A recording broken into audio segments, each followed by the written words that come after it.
Hey guys, welcome to this channel of Abhishek Agnihotri's How to Crack Pre-Medical Entrance Examination. So today I will tell you uh, some basic facts about MBBS study.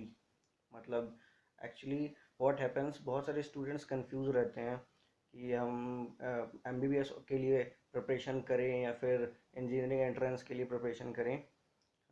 Life कैसी होती है selection के बाद, हमें क्या करना होता है।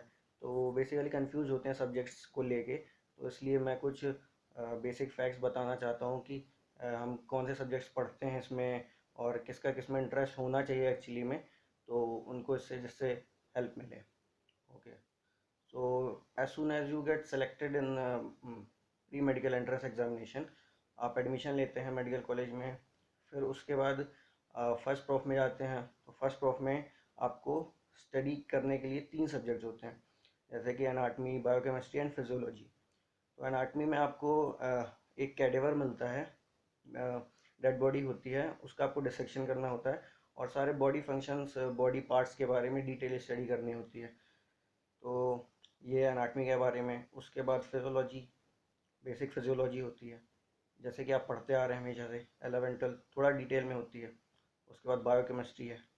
देन सेकेंड प्रॉफ में 4 सब्जेक्ट्स होते हैं, जैसे कि फार्मेकोलॉजी। फार्मेकोलॉजी में जितनी भी ड्रग्स मार्केट में अवेलेबल होती हैं उन सब के बारे में आपको पढ़ना होता है। सबके साइड इफ़ेक्ट्स, उनका मैकेनिज़्म ऑफ एक्शन क्या होता है, कौन सी ड्रग किस में प्रिस्क्राइब की जाती है, किसका डोसेज क्या होता है। तो ये फार्मेकोलॉजी है।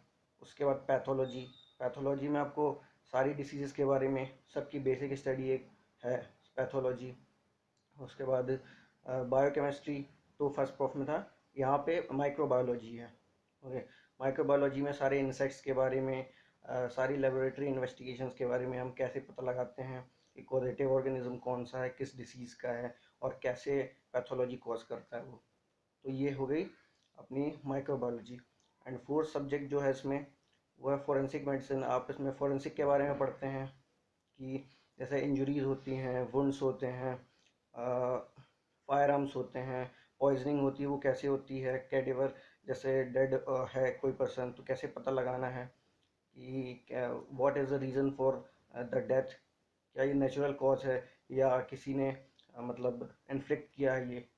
तो ये सब्जेक्ट सेकेंड प्रॉफ के हो गए। उसके बाद थर्ड प्रॉफ में जैसे कि ऑप्थेल्मोलॉजी हो गई, ईएनटी हो गई, मतलब नाक कान गला, एंड ऑप्थेल्मोलॉजी मतलब आई के बारे में, and preventive and social medicine. And then final year में आप पढ़ते हैं सब्जेक्ट जैसे कि surgery, medicine, gynae and orthopaedics. तो ये सारे सब्जेक्ट्स हैं जो आपको कवर करने पड़ते हैं। मतलब जनरली सारे जितने भी सब्जेक्ट्स आते हैं इस फील्ड के अंदर वो सब आपको पढ़ने होते हैं एमबीबीएस के अंदर। फिर आप पोस्ट ग्रेजुएशन में कोई भी एक सब्जेक्ट चुन के आप फर्दर आगे स्टडी कर सकते हैं। पोस्ट ग्रेजुएशन के लिए किसी एक भी सब्जेक्ट में सुपर स्पेशलाइजेशन कर सकते हैं। तो मैं एक सब्जेक्ट दिखाना चाहता हूँ जो अभी मैं पढ़ रहा हूँ, ऑप्थेल्मोलॉजी।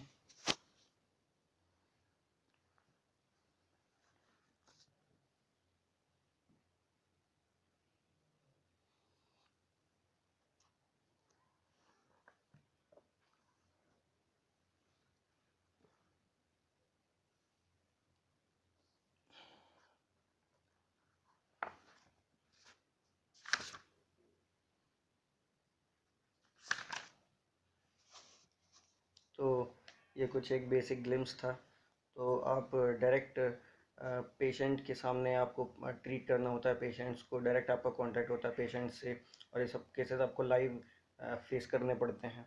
तो जो सबसे इम्पोर्टेंट चीज़ है इसमें कि आप डायरेक्ट टू डायरेक्ट कांटेक्ट होता है आपका लोगों से, और डायरेक्ट आप उनकी हेल्प करते हैं विद पुअर पीपल। और बहुत सारे देश में जो हैं जो अफोर्ड नहीं कर पाते बेसिक हेल्थ सर्विसेज को, तो आप उनकी मदद करते हैं। आप कहीं सरकारी जॉब करते हैं, गवर्नमेंट जॉब करते हैं मेडिकल हॉस्पिटल्स में, तो आप सबसे अच्छी चीज़ है इस प्रोफेशन की कि आपको जॉब सेटिस्फेक्शन होता है।